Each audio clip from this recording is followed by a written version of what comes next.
If you enjoyed this podcast, please consider liking, sharing, and subscribing to the channel. The Bedford level revelation. Samuel Rowbotham positioned himself at the edge of the old Bedford River in Cambridgeshire with a simple telescope placed just 8 inches above the water's surface.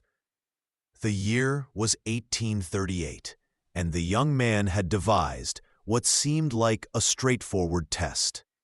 He asked a boat to travel 6 miles down the straight canal, carrying a flag raised 5 feet above the water.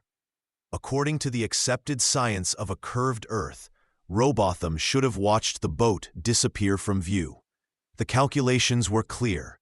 Over 6 miles, Earth's curvature would hide approximately 11 feet of the boat below the horizon line.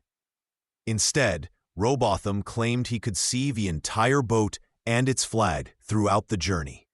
This simple observation would haunt scientific understanding for centuries to come. The experiment appeared to prove the Earth was flat. Rowbotham later published his findings under the name Parallax, writing pamphlets and eventually the book Earth, Not a Globe. He pointed to everyday experiences that seemed to support his canal test. Water always appeared level. The horizon looked flat. Ships didn't tilt as they sailed away. What Rowbotham had actually witnessed was atmospheric refraction, warm air near the water, bending light rays and creating a natural magnifying effect. This optical phenomenon made distant objects appear higher than their true position. But in 1838, this scientific explanation remained poorly understood, leaving Rowbotham convinced he had discovered a massive deception. The Society's foundation. After Rowbotham died in 1884, his ideas could have vanished into history like countless other failed theories. Instead, Lady Elizabeth Blount stepped forward to save his work. She founded the Universal Zetetic Society in 1893, giving Rowbotham's followers their first real organization. The word zetetic came from Greek, meaning to seek or to question. Blount chose this name carefully. She wanted members to see themselves as brave seekers of truth, not stubborn believers clinging to wrong ideas. Blount created something powerful with her society. She told members that asking questions made them better than university professors who just accepted what books told them. The society published newsletters filled with attacks on modern astronomy.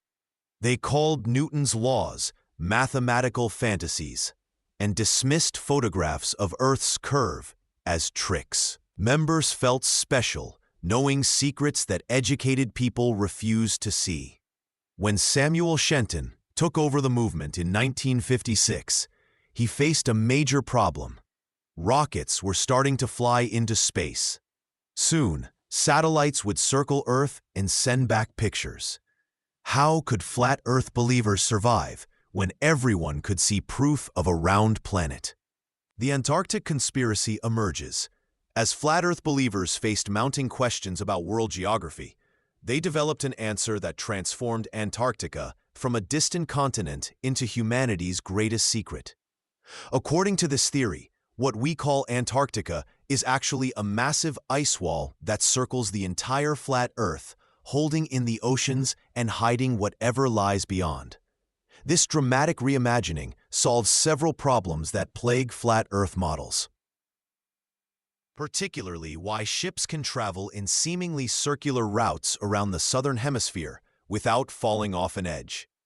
The ice wall theory gained traction as believers studied standard world maps and noticed something curious. When you project a globe onto a flat surface, Antarctica appears stretched along the bottom edge. Flat Earth proponents flipped this concept entirely, arguing that this stretched appearance reveals the truth. Antarctica forms a continuous barrier around the world's perimeter.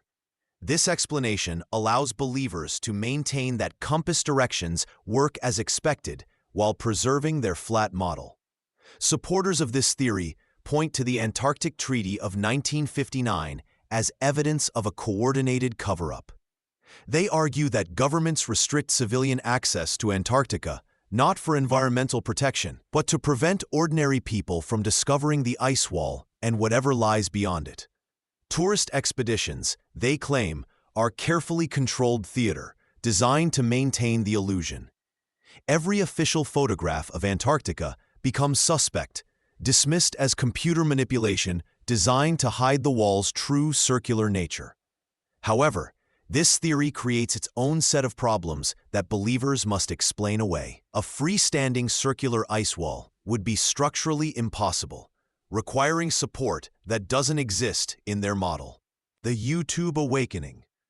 The moment someone clicked on their first Flat Earth video in 2014, YouTube's recommendation system kicked into overdrive.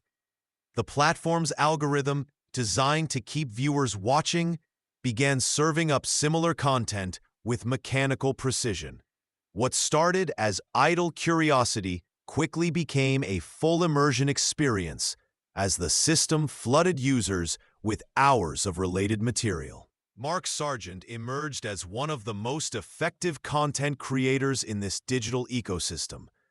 His videos followed a winning formula: friendly introductions, simple visual demonstrations, and direct responses to viewer questions. Each episode ended with community shoutouts that made regular watchers feel like valued members of an exclusive group. The algorithm rewarded this engagement by pushing his content to even more viewers who had shown interest in alternative theories. YouTube's recommendation engine created unexpected connections between different conspiracy topics.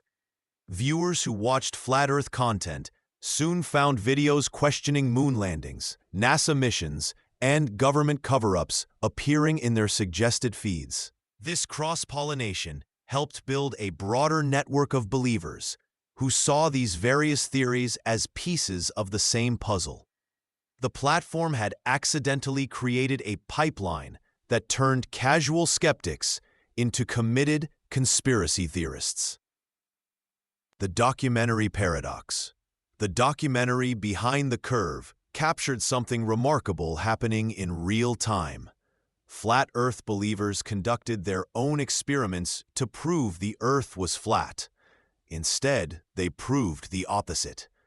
The cameras rolled as their careful tests produced results that matched exactly what mainstream science predicted for a spinning globe. Bob Knodel appeared confident as he explained his gyroscope experiment. The device would measure rotational drift, he said. On a flat, stationary Earth, the reading should stay at 0. But hour after hour, the gyroscope registered 15 degrees of drift per hour. This matched precisely what physicists expect from Earth's rotation. When the results came back, Knodel's expression changed.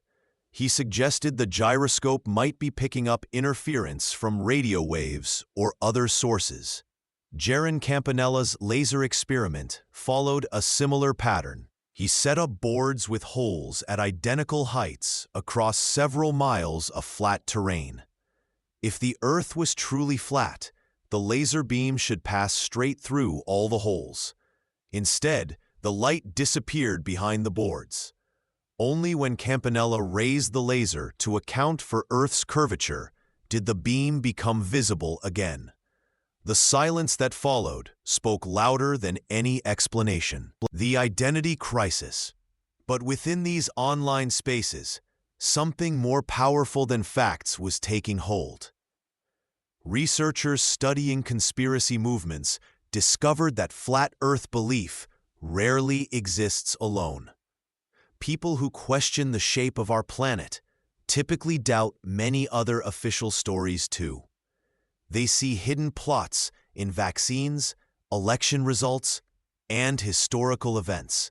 For them, Earth's shape becomes just one piece of a much larger puzzle about who really controls the world. This pattern helps explain why showing satellite photos or flight paths rarely changes minds. When someone believes that governments, schools, and media all work together to hide the truth, any evidence from these sources feels suspicious. NASA images become fake. Science textbooks become propaganda. The more proof officials provide, the more elaborate the cover-up appears to be. What looks like evidence to most people looks like manipulation to believers. Most surprising is how these ideas spread through families and close relationships.